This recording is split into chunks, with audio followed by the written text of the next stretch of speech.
А вы кто такие, что здесь фотографируете? Черный паук, следует за мной, крутясь все те образы.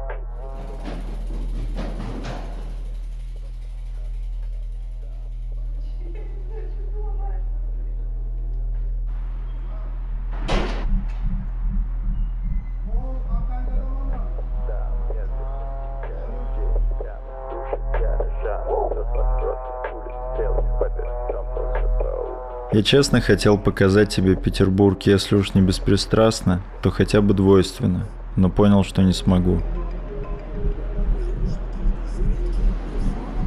Я ходил днем с камерой по улицам и проспектам, жадно вылавливая глазами красоту и харизму, но, увы, не нашел. Дневной Петербург пытается тебя обмануть, он старается быть лучше, собраннее.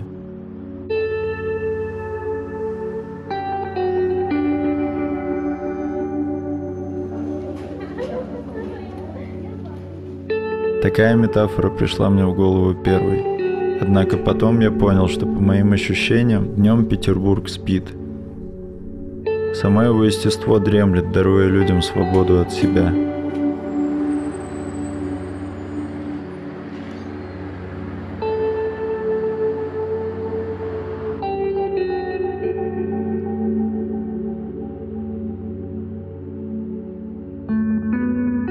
И чем ближе зима с ее нескончаемой ночью, тем меньше надежд остается человеку в этом городе.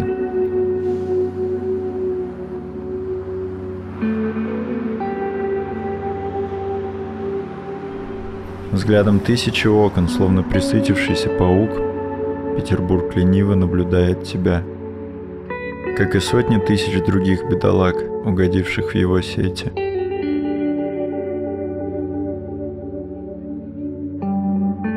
Предположу, что Петербург манит и тебя. Не буду отговаривать, нет. Брать ответственность за чье-либо решение я не хотел бы.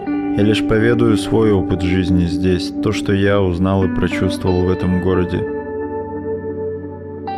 И что, как мне кажется, может быть полезно бедолагам-романтикам.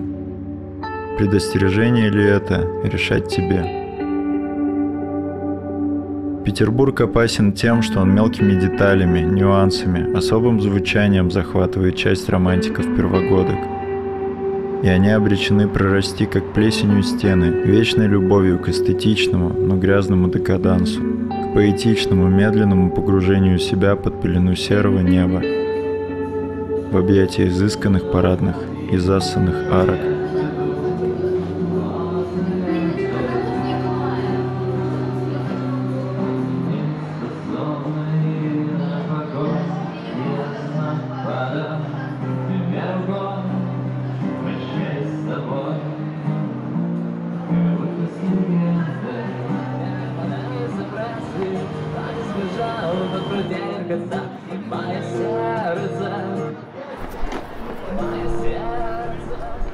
Приехав однажды из маленького сибирского города, первые 7 лет я не видел всей той мрачности и болота, что я писал выше.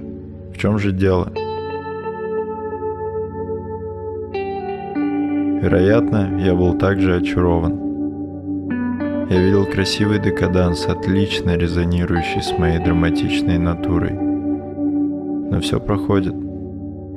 Я помню, как сам рвался сюда, вдохновленный классиками, альтернативной сценой того времени и сказками о европейскости Петербурга. Скажу страшную вещь. Москва — это Европа.